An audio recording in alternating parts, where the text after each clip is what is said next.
이틀간 거제도, 대전 그 신방이 있었습니다. 거제도에서 2가정, 대전도 결국 2가정이었습니다. 굉장히 젊은 사람들도 견디기 쉽지 않은 강행군 일정이었습니다. 그런데 큰 넘치는 은혜가 있었습니다. 너무너무 감사했습니다.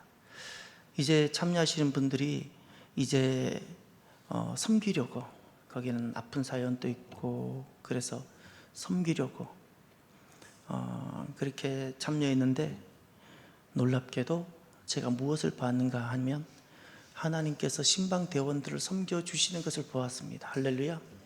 하나님 왜 기뻐하셨을까요? 우리가 여행지가 그것보다 더 최상의 여행지였기 때문일까요? 숙소나 음식이 베스트였기 때문에 우리가 그렇게 기쁘고 좋았나요? 아니요. 가는 곳마다 전심을 당한 온 마음과 내 영을 다한 예배가 있었어요. 형식적인 예배가 아닙니다. 그냥 틀에 박힌 순서에 맞춰진 그런 예배가 아니라 정말 하나님을 예배하고, 우리가 하나님을 갈망하고, 그렇게 우리가 하나님을 예배하고 그곳에 있는 심령들과 더불어 하나님께 예배했을 때 하나님 그거 기뻐하셨어요. 그것을 제단이라 불러요. 무너진 제단을 회복하는 겁니다. 할렐루야. 본인들이 안 될 때는 옆에서 함께 도와주는 겁니다. 하나님 그거 많이 기뻐하세요. 아브라함 가는 곳마다 제단 쌓았어요. 여러분, 여행과 이렇게 신방이 무엇이 다른가? 여행은 이거보다 훨씬 더 좋은 우리가 숙소와 음식을 먹을 수 있을 겁니다. 그런데 이런 기쁨은 전혀 없습니다. 결코 없습니다. 하나님이 이렇게 역사하지 않습니다. 그거보다 못한 숙소일 수도 있고 그거보다 못한 음식일 수 있지만, 하나님 왜 기뻐하시고 우리에게 이렇게 감당할 수 없는 은혜와 위로를 주실까요? 그곳에 우리가 하나님 이름을 부르고, 그곳에서 우리가 하나님을 찾고, 할렐루야, 우리가 하나님 은혜를 구하고, 우리가 그곳에서 그들의 심령을 부여안고 함께 기도하고 그랬기 때문입니다. 할렐루야. 우리의 삶이 이제 많은 여행을 위한 삶이기보다 우리의 삶이 이렇게 순례자가 되어서 영혼을 찾아다니고 영혼을 위하고 이런 삶을 살아가게 되기를 바랍니다. 저는 그곳에서 한 가지를 분명히 보았습니다. 우리는 그분들을 섬기러 내려간다 했지만 하나님께서 그분들을 사랑하는 것 못지않게 우리를 얼마나 사랑하시는지를 확인했습니다. 우리를 향한 하나님의 사랑을 조금 더 의심하지 마십시오. 우리는 다양한 일들을 경험하게 될 텐데, 그래서 우리는 다양한 모습이 나타날 수 있지만 우리가 하나님의 부름으로 여기까지 왔다는 그 하나님의 사랑을 조금 더 의심하지 않으시기를 바랍니다. 오늘 말씀은 제목이 천국과 제국입니다. 천국과 제국. 오늘 말씀은 예수님 그 종말 말씀, 예수님께서 십자가 지러 순환에 들어가시기 전에 공간복음에 의하면 마지막으로 하신 사역이 종말 메시지를 전하는 것이었습니다. 십자가 지시기 전에, 순환으로 들어가시기 전에, 마태복음 26장은 순환으로 들어가십니다. 들어가시기 전에 하셨던 마지막 사역이 종말에 대해서 가르쳐 주셨으며 그 징조를 알게 하셨고 종말이 있을 것을 확실히 해 주셨습니다. 그것이 24장입니다. 그리고 25장에는 그것을 혹시 우리가 잘 너무 어려워하거나 또 우리가 잊어버리거나 못 깨달을까 봐 사람들이 알 수 있는 삶의 이야기로, 삶의 문화로 설명해 주셨습니다. 3가지 비유로 말씀하셨습니다. 하나가 열처녀, 2번째가 달란트, 3번째가 양과 염소. 이 3가지는 예수님께서 앞으로 일어날 종말을 결코 잊어버려서는 안 된다. 돈은 잃어버려도, 사업은 망해도, 내가 살아가면서 빼앗겨서도 안 되고 잃어버려서도 안 되는 것이 있는데, 그것이 다시 오실 하나님 나라, 종말을 통해서 하나님 나라가 이루어지는데 그 종말을 잃어버리지 말라고 주님께서 말씀하신 겁니다. 그러면 첫 번째로 왜 주님께서는 모든 사역의 마지막을 종말을 두셨을까요? 지금 이 25장이 끝나면 예수님은 바로 급격한 순환으로 들어갔습니다. 26장부터는 한 일주일 정도 사역입니다. 마지막 사역. 그런데 공생의 3년의 삶을 마무리 지으시면서 주님께서 제일 마지막에 배치하시고 공생의 공적 구속의 사역의 마침표로 종말을 두셨습니다. 종말의 메시지. 왜 주님은 종말을 마지막에 배치하셨고 결론과 같은 사역을 하셨을까요? 먼저 그 시대 때나 지금 우리가 이 시대가 예수님 당시에도 마찬가지입니다. 그 시대, 지금 이 시대가 말하는 종말이 있습니다. 종말은 파멸이다. 종말은 끝이다. 종말은 죽음이다. 그러니 종말은 어떻게든 피해라. 불법을 해서라도 피해라. 모든 수단을 다 동원해서 종말을 미뤄라. 지금 또 유전자를 자꾸 연구하는 이유가 종말을 미루고 싶어서 그런 겁니다. 유전자를 자꾸 연구하는 이유가 종말을 늦추고 싶어서. 노화를 자꾸 미루려고 하는 이유는 종말을 늦추고 싶어서 그런 겁니다. 이것이 시대가 말하는 종말입니다. 그러면 성경이 말하는 종말이 있고 예수님이 말씀하시는 종말이 있으며 하나님 백성들에게 임할 종말을 주님은 이렇게 말씀하셨습니다. 성경이 말하는 종말은 무엇일까? 하나님 백성들이 결국 맞이할 종말은 어떤 것일까? 딱 두 가지입니다. 하나가 승리요, 하나가 천국입니다. 이것이 성경이 말하는 종말이고 하나님 백성들이 궁극적으로 경험하게 될 종말입니다. 종말은 파멸이거나 종말은 끝이거나 종말은 죽음이 아니라 종말이 승리고 종말이 곧 천국입니다. 천국과 종말을 주님은 항상 일치시켰습니다. 오늘 본문에도 25장 1절에 그때의 천국이 원이죠. 천국이 어떻게 오냐고요? 종말을 통해서 옵니다. 할렐루야. 종말과 천국은 항상 일치되고, 인생이 언제 승리가 되냐고요? 얼마나 기도하면 승리일까요? 승리와 종말이 일치가 됩니다. 비례합니다. 결국 천국을 소유하고 천국 안에 들어가고, 그 천국은 곧 하나님 나라입니다.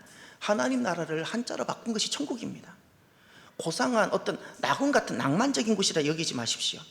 하나님께서 통치하시는 완전한 곳입니다. 그것이 실제합니다. 실존입니다.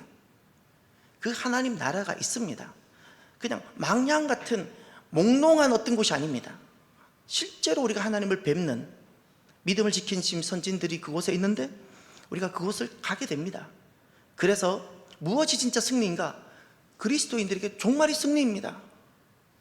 하나님 나라가 승리입니다. 하나님 나라가. 그러면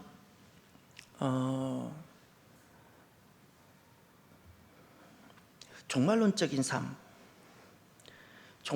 삶이 바로 천국의 삶이라면 종말론적이지 않는 삶을 살아가는 것을 무엇이라 말할 수 있을까요? 종말과 천국이 일치됩니다. 그 종말론적인 삶은 곧 천국적 삶이라고 말할 수 있습니다. 그러면 종말론적이지 않는 교회 안에서 신앙생활하는 사람들의 삶을 무엇이라 말할 수 있을까요? 그것을 제국이라 말할 수 있는 겁니다. 제국은 내가 나를 위해, 내 이름을 위해, 번영을 위해, 땅의 소유를 위해 살아가는 삶입니다. 내가 왕인 세상, 내가 왕인 나라, 제국. 천국, 하나님이 왕이신 곳, 하나님의 이름, 하나님의 나라, 하나님의 뜻이라고 표현되어진 하나님의 계획과 하나님의 목적이 이루어지는 그곳, 이것을 천국이라 말합니다. 반대로 내 이름, 내 계획, 내 왕국을 만들어가는 그것을 제국이라 부릅니다. 천국과 제국은 완전히 다릅니다. 삶에는 두 종류가 있습니다. 천국을 이루는 삶이 있고 제국을 이루는 삶이 있습니다. 여러분, 하나님 나라는 종말을 통해서 이루어집니다. 세상 나라를 향한 종말 선언 통해서 함께 그때 이루어지는 것이 하나님 나라입니다. 두 나라 못 품는다고 주님 분명히 말씀하셨습니다. 두 나라 못 품습니다.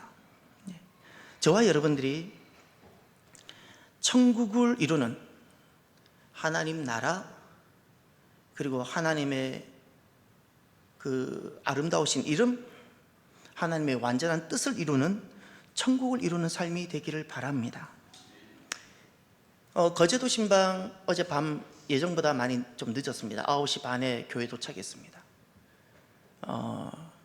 원래 대전 신방은 없었지만 대전 신방 하나님 감동이 있어서 대전에 우리 두 곳을 더 신방하는 바람에 좀 늦어졌습니다. 그런데 정말 기쁨이 있었습니다. 왜죠? 거제도 신방 몸은 피곤할 수 있지만 영이 너무나도 기뻤어요. 영이 기쁘니까 피곤한 몸을 이기는 겁니다. 할렐루야. 이것을 저는 이렇게 말합니다. 거제도 신방 천국이었습니다. 사람의 생각들이 다양할 수 있었겠지만 그러나 결국 누구의 뜻이 이루어졌을까요? 하나님의 뜻입니다. 할렐루야. 이런 것이 천국이라는 겁니다. 하나님의 뜻이 그곳에도 이루어지고 우리도 이루어지는 겁니다. 그곳에서 이루어지고, 거제도도 이루어지고, 거제도를 방문한 우리에게도 이루어지고, 대전에도 이루어지고, 대전을 방문한 우리들에게도 이루어지고. 할렐루야. 하나님의 계획은 이것이었어요. 사람의 계획은 이런 겁니다. 우리가 그곳에 가서 예배하고 위로하자 여러 가지 생각이 있을 수 있을 겁니다. 그러나 하나님은 그곳과 우리를 처음부터 같이 두셨어요. 할렐루야. 그래서 중요한 것은 항상 내가 아무리 선해 보이는 내 계획이 아니라 하나님의 뜻과 계획이 성취되어져야 합니다. 어제도 마찬가지입니다. 월요일과 화요일 1박 2일 그 신방, 만약에 사람의 계획, 우리가 선하게 세운 이건 선한 거야, 신방하는 건 귀한 거고 가서 기도하는 건 중요한 거니까 우리의 계획만 주도하고 우리가 그렇게 했다면 우리를 향한 하나님의 놀라운 것은 보지 못하고 돌아왔을 겁니다. 좋은 거지만 우리는 지치고 선한 것이라 했지만 우리는 너무나도 바닥이 나고 메마르고 피곤하고 그렇게 돌아왔을 겁니다. 저와 여러분들이 제국이 아니라 천국을 이루는 삶이 되기를 바랍니다. 잊지 마십시오. 이 세 가지 키워드를 꼭 기억하십시오. 어떤 키워드냐? 천국을 이루는 삶은요, 내 이름이 아니라 하나님 이름입니다. 여러분, 너무 내 이름 위에 몸부림치지 마십시오. 내 이름 욕 좀 먹어도 괜찮다고 마음을 좀 가져주십시다. 저도 마찬가지. 우리가 욕을 먹더라도 하나님 이름만 높아진다면 저는 할 수 있습니다라고 마음을 먹어야 됩니다. 또 내가 원하는 나의 인생이 아니라 하나님 나라를 이루어가길 바랍니다. 내가 원하는 인생 살아가면 반드시 제국됩니다. 제국이 세상에 있는 사람들이 만들어간다고 여기지 마십시오. 교회 안에서 만들어갑니다. 사람들이. 솔로몬 시대 때 교회 안에 바알이 있었던 것처럼 그게 제국입니다. 그리고 내 계획 소중할 수 있지만 그거 하나님께 맡겨드리십시오. 아무런 무계획으로 살라는 뜻이 아닙니다. 우리가 다양한 계획들, 거제도 계획도 세울 수 있고 대전 계획도 세울 수 있지만 그것을 하나님 손에 올려드리십시오. 그러면 하나님께서는 모두를 살게 하십니다. 할렐루야. 그러면 우리가 하나님 뜻을 경험하게 되는 겁니다. 그래서 우리가 다양한 계획들이 일어날 겁니다. 그것을 하나님 손에 올려드린 다음에 결과를 받으십시오. 내 계획을 고집하지 마십시오. 결과를 고집하지 마십시오. 반드시 결과를 하나님께 다시 받으십시오. 그러면 우리가 하나님의 뜻이, 계획이 무엇인가를 우리가 보게 됩니다. 그때 천국을 경험하는 겁니다. 천국. 그러면 어떤 삶이 제국을 이루며 또 어떻게 해야 천국을 이루는 승리의 삶이 되실까요? 이제 우리는 두렵고 떨림으로 이런 삶이 제국을 이루는 삶이었구나를 알아야 됩니다. 반대로 어떻게 해야 천국을 이루는 승리의 삶이 되는지도 우리는 알고 그 삶을 살 수 있어야 됩니다. 오늘 본문은 열처자 비유입니다. 예수님께서 제자들에게 하신 말씀이고 감람산에서 하신 말씀입니다. 제자들에게 하셨다는 말씀을 기억하십시오. 넌 크리스찬들에게, 무리들에게, 다수에게 하신 말씀이 아닙니다. 신실한 제자들도 얼마든지 제국을 이룰 수 있기 때문에 그렇습니다. 저 같은 목사가 얼마든지 자기 왕국을 만들 수 있는 겁니다. 그래서 주님, 우리가 이것을 정말 두렵고 떨림으로 들어야 되는데 예수님은 그 열처녀를 이렇게 하셨습니다. 두 그룹으로 나누셨습니다. 한 그룹은 미련한 그룹, 한 그룹은 지혜로운, 슬기로운 그룹이라고 나누셨습니다. 그러면 첫 번째, 예수님이 구별하신 미련함과 슬기로움의 기준은 무엇이라고 생각하십니까? IQ일까요? 학력일까요? 교회 출석의 성실도일까요? 교회에 얼마나 봉사하는가를 볼까요? 예수님은 어떤 모습을 미련, 어떤 모습을 슬기라고 예수님 그렇게 말씀하셨는데 기준이 무엇이었을까요? 종말을 준비하는 삶입니다. 교회에 얼마나 지금 많이 일을 하느냐가 아닙니다. 교회를 얼마나 오느냐가 아니라 교회를 섬기고 봉사하는데 오시는 주님을 준비하며 종말을 준비하기 위하여 오느냐? 교회를 섬기고 봉사하는데 다시 오시는 주님을 내가 맞이하는 그 심정 때문에, 그것 때문에 내가 지금 교회를 봉사하고 섬기느냐? 종말은 싹 지워지고 내가 어떤 직분을 맡았으니까, 종말은 싹 지워지고 이건 내가 할 수 있으니까, 종말은 싹 지워지고 이건 내가 재밌어하고 좋아하는 거니까 그렇게 하느냐? 주님은 말씀하셨습니다. 종말을 준비할 때, 종말을 준비하며 하는 모든 것, 거기에 천국이 이루어지고, 반대로 종말을 준비하지 않는 성실한 삶, 여기에 천국 상실, 제국이 이루어지는 겁니다. 천국을 슬기라는 것은 다른 것이 아닙니다. 주님께서 말씀하신 지혜란 IQ가 높거나 어디를 투자하면 돈을 잘 벌 수 있는가, 그런 것이 아니라 천국을 결국 이루게 되는 그 삶을 살아가는 것을 지혜, 슬기라 말씀하셨고, 정말 성실하게 법 없이도 살아가지만 결국 제국을 이루는 그 삶을 주님은 미련하다, 너무나도 어리석다 말씀하셨어요. 너무 어리석다. 그럼 두 번째, 천국을 이루는 삶과 제국을 이루는 삶이 너무나도 유사합니다. 얼마나 유사한지를 한번 보시길 바랍니다. 세 가지가 같습니다. 이 천국을 이루는 삶과 제국을 이루는 삶은 너무 비슷해서 천국인지 제국인지 잘 안 보일 수 있습니다. 무엇이 첫 번째가 같습니까? 신랑을 함께 기다립니다. 미련하다고 책망받았던 이들도 신랑을 기다리는 사람이었어요. 이들은 돈 벌러 나가는 사람들이 아니에요. 신랑을 함께 기다리러 나갔어요. 두 번째, 미련한 자들도, 슬기로운 사람들도, 천국을 이루는 사람들도, 제국을 이루는 사람들도 등을 준비했어요. 세 번째, 더 놀라운 사실은 여기를 보십시오. 어디를 보시냐면, 젊었을 땐 이 부분이 굉장히 어려웠습니다. 5절을 보십시오. 신랑이 더디 오므로 다 함께 다 졸며 잘세. 아니, 미련한 사람은 졸며 자더라도 슬기로운 사람은 졸며 자면 안 되잖아요. 깨어있으라 그렇게 말했는데 둘 다 자빠져 잤네요. 젊었을 땐 이 부분이 굉장히 어려웠어요. 우리 생각에는 슬기로운 사람들은, 미련한 사람은 자빠져 자더라도 슬기로운 사람은 깨어서 기도하든지 뭐 이렇게 말씀이 되면 기본적인 영적 상식에 맞는데, 둘 다 자빠져 잤어요. 이제 이해가 됩니다. 너무너무 둘 다 졸았어요. 이 세 가지를, 여러분, 이 말씀이 무엇인가요? 신랑을 기다리는 재림에도 제국이 가능합니다. 잊지 마세요. 재림인데 내 왕국을 세워가는 삶이 가능하고요. 두 번째, 등을 함께 준비했죠.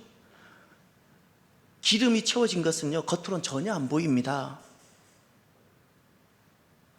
외형적으로는 전혀 문제 없어 보입니다. 외형적으로는 진짜 신앙인 같아요.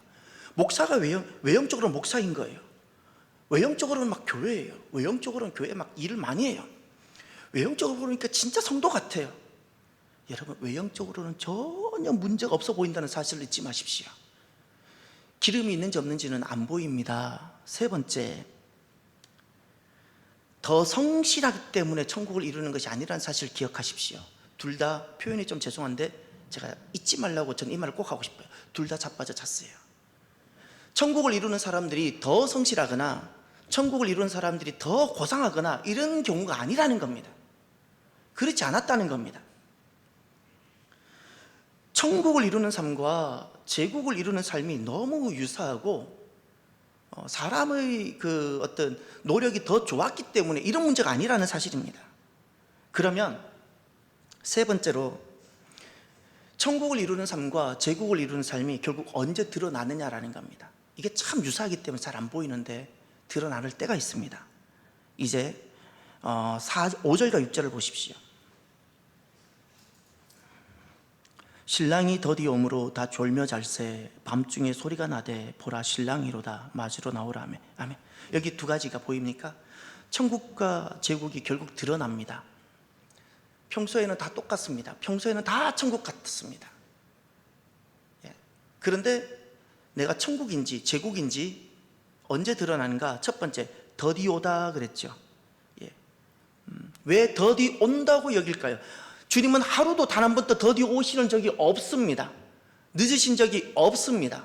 근데 왜 더디 온다고 여길까요? 이것이 바로 제국을 이루는 사람의 특징입니다. 주님은 한 번도 단 1초도 늦으신 적이 없는데 오늘은 아니야, 그날이 오실 거야 라고 자기 시간을 살아가는 사람들, 하나님의 때를 살아가질 못해요. 그냥 자기 시간을 살아가는 겁니다. 재림을 모르는 게 아닙니다. 재림을 압니다. 주님을 기다리고 사는 마음도 있습니다. 천국을 원합니다. 그런데 항상 삶은 자기 시간으로 살아갑니다. 하나님의 구원을 위해서 살아가지도 않고 하나님의 때 구원을 위해서 내 삶을 그렇게 헌신하지도 않습니다. 두 번째, 제국과 천국은 언제 드러나는가? 밤중이라는 단어가 나오죠. 이것은 인생이 가장 경험하게 되는 취약한 시간입니다. 보통 이 인생의 깊은 밤은 환난으로 옵니다. 환난. 천국과 제국은 결국 언제 드러날까요? 환난입니다. 내 인생의 깊은 밤, 내 영혼의 깊은 밤을 맞이하게 하는 환난이 딱 되면 내가 정말 천국을 향하고 있는지 아니면 내가 제국을 만들어가고 있는 자인지, 내가 하란을 떠나지 못한 채 하란에 주저앉아 내가 제국을 이루는 자인지, 아니면 본토아비 집을 떠나고 하란을 떠나서 하나님이 약속하신 그 천국을 향해 내가 순례자로 깊은 넓은 바다로 향해 떠나고 있는 항해자인지를 환난을 딱 대입시켜 보면 압니다. 여러분, 우리 인생에 다양한 환난이 찾아오는데 환난 때 내 모습이 어떠한가요? 환난 때 제국을 이루고 있는 사람의 특징이 있습니다. 나 주어가 나입니다. 나 병들 수 있어, 나 망할 수 있어, 나 살아야 돼, 나.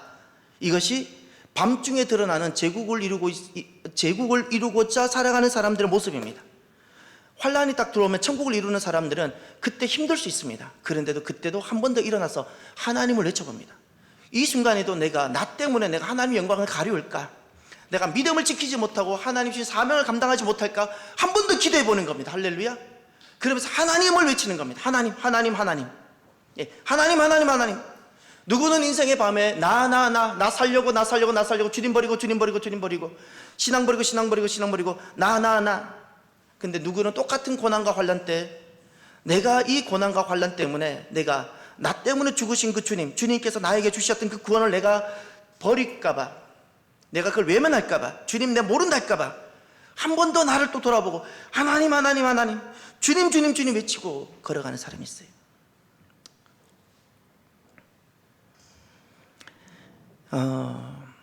환난이라는 것은 참 불편한 것입니다. 그런데 시금석이 됩니다. 시금석입니다. 분명합니다. 소쿠리 아시죠? 물에 팍 집어넣으면 다 물이 차 있는 것 같아요. 근데 환난이라는 시간을 통해서 소쿠리를 딱 건져보면 아무것도 없어요. 물 한 방울도 없어요. 환난은 내가 소쿠리인지 팟캐스트인지를 분명히 알게 해줍니다. 내가 천국이냐 제국이냐를 알게 해주는 시금석. 내 인생에 환난이 찾아왔습니까? 이 시간을 통해서 살아가는 성도 여러분, 내가 천국인지 제국인지를 확인하는 복된 시간이 되길 바랍니다. 그리고 혹시 내가 조금이라도 제국을 향한 경향성이 있다면 즉시 회개하고 다시금 방향을 하나님께로 돌려놓으시길 바랍니다. 그러면 그 환난이 복이 됩니다. 아브라함에게 주어졌던 모든 환난들이 결국 복이 되었습니다. 아브라함도 한 번에 이루어지지는 않았습니다. 그러나 그때마다 또다시 어리석고 연약했지만 그때마다 또다시 방향을 돌리며 결국에는 제국을 떠나서 아브라함은 천국을 이룬 사람입니다. 한 번만에 되진 않습니다. 인생은 자기 계획을 세웁니다. 인생이란 자기 시간이 있지요. 그거를 하나님 손에 올려 드려보시길 바랍니다. 자녀도 하나님 손에 올려드리십시오. 내 계획을 꼭 붙잡고 거기에 승부를 걸면 결국 필패하는데요. 왜냐하면 제국을 만들기 때문에 그렇습니다.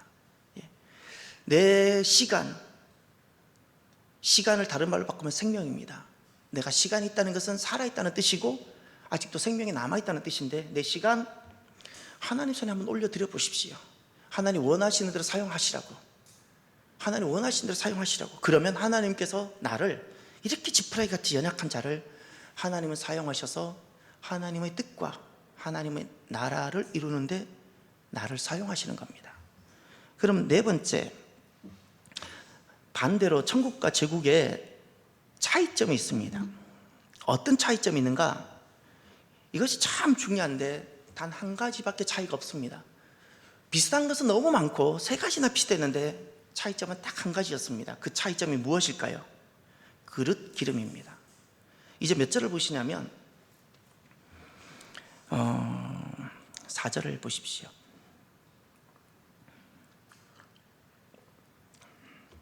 3절과 4절을 볼까요? 3절과 4절. 미련한 자들은 등을 가지되 기름을 가지지 아니하고 슬기 있는 자들은 그릇에 기름을 담아 등과 함께 가져갔더니. 아멘. 나머지는 다 동일합니다. 신랑이 뜻하는 주님을 기다립니다. 등을 다 가지고 있습니다. 겉으로 보면 다 똑같습니다. 둘 다 졸며 잤습니다. 근데 차이가 딱 하나 납니다. 지혜로운 사람은, 슬기는 사람은 그릇 기름을 가졌습니다. 이것이 왜 중요한가? 8절을 보시면요, 왜 미련한 자들인가를 한번 보십시오. 미련한 자들이 슬기 있는 자들에게 이르되 우리 등불이 꺼져가니. 여기 우리 등불이 꺼져간다 그랬죠. 중요합니다. 그릇 기름이 있지 아니하고 겉으로 외형적인 그 신앙만으로는 오시는 주님을 준비하고 기다리고 맞이할 수 없다는 사실입니다. 그릇 기름이 필요합니다. 그러면 그릇 기름은 어떤 의미인가를 이제 곰곰이 생각해 보십시오. 많은 분들이 성령님이라 그럽니다. 좋습니다. 괜찮습니다. 그러면 오늘 본문에서 그대로 그릇 기름이 뜻하는 바가 무엇일까요? 첫 번째, 이것은 절대적으로 주님을 기다리는데 올타임 기다리겠다는 겁니다. 잊지 마십시오. 등만 가졌다는 것은 내 소견 정도로 주님을 기다리는 거예요. 이 정도면 오시겠지. 난 이 정도 하면 돼. 이게 등만 가지고 있는 거예요. 그러나 그릇 기름을 준비했다는 것은 주님께서 언제든지 오셔도 내 올타임, 내 인생의 올타임을 오시는 주님께 딱 맞추고 준비했다는 겁니다. 올타임 준비했다는 거예요. 할렐루야. 이것을 헌신이라 불러요. 주님 오시는 것에 내 삶을 다 드려버렸어요. 올타임. 이게 그릇 준비한 거예요. 두 번째,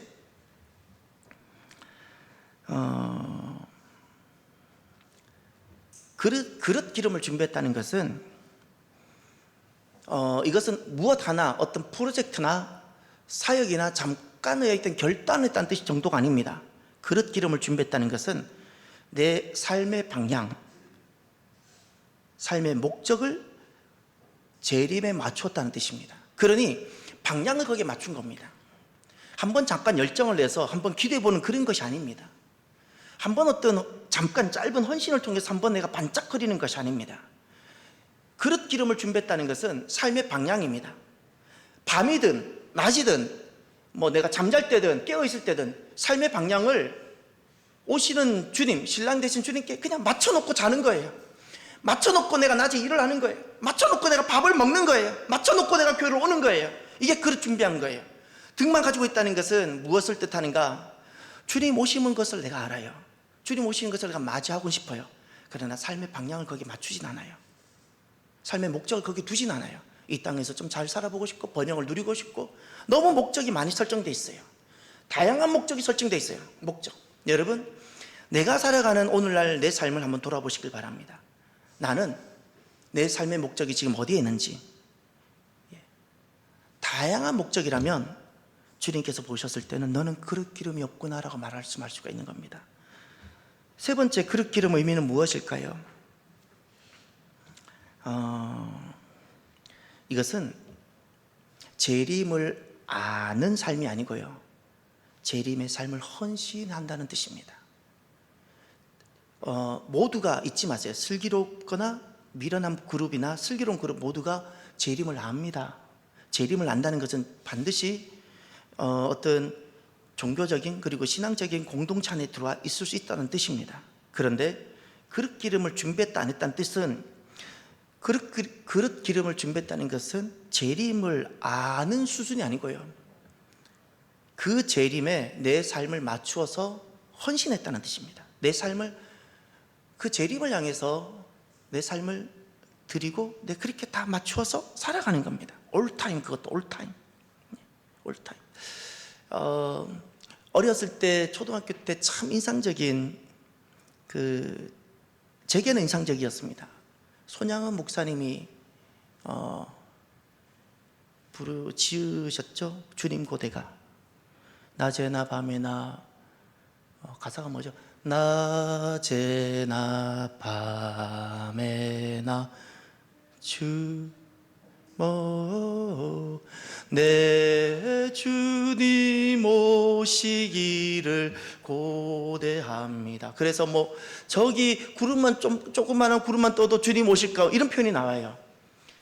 저는 그것이 손양원 목사님의 저는 진심, 영적 진심으로 느껴졌어요. 그렇구나. 정말 주님을 고대하면 이상하게 뜨는 저 조그마한 저 구름조차도 구름 타고 오신다고 하셨기에 저 구름 하나만 봐도 주님 오시나라고 이렇게 생각하는구나라고 느껴졌어요. 이게 무엇인가 하면 손양원 목사님은 올타임, 그래 삶의 전부를 오시는 주님께 놓고 계셨던 거예요.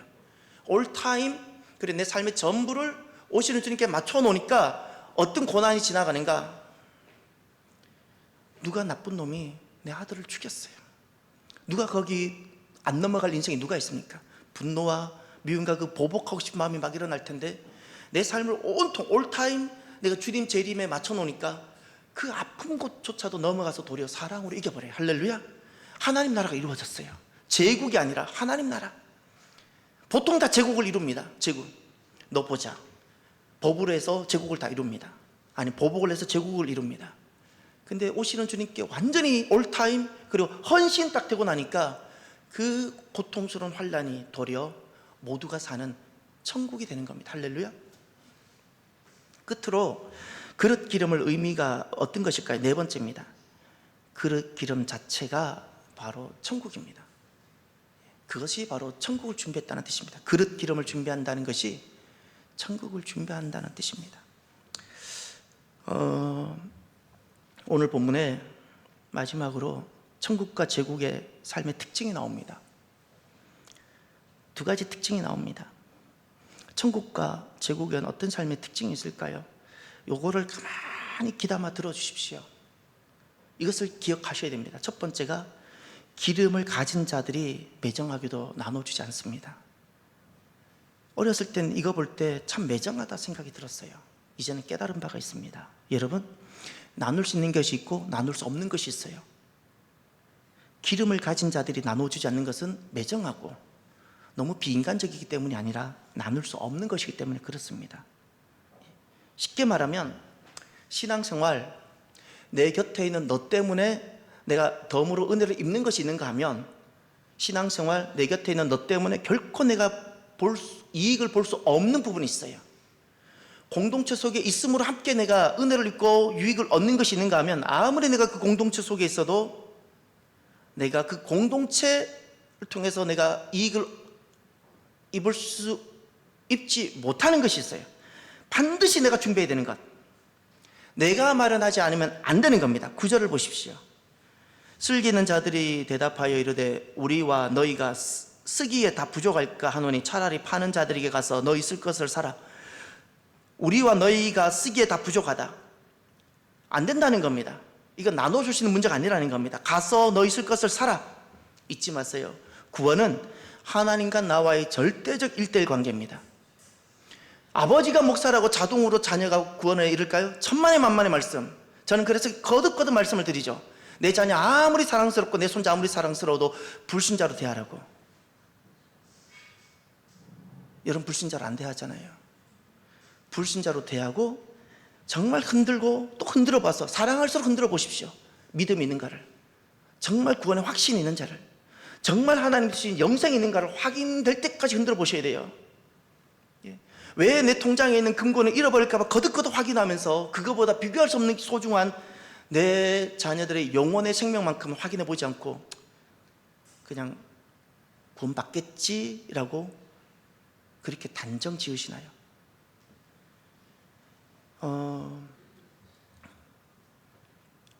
아버지가 목사라고 자녀가 저절로 구원에 이르지 않습니다. 이르지 않습니다. 1:1 관계입니다. 구원은 나눌 수 없습니다. 옆에서 돕고 기도해 줄 수 있어도 절대적으로 1:1 관계라는 사실을 잊지 마십시오. 제국의 삶의 특징은 이런 겁니다. 천국을 원하지만 나는 준비하지 않아요. 그리고 주변 환경, 그리고 측근을 통해서 대리적 만족을 많이 하려고 해요. 신앙생활, 신앙적 환경을 너무 중요시 여기지 마십시오.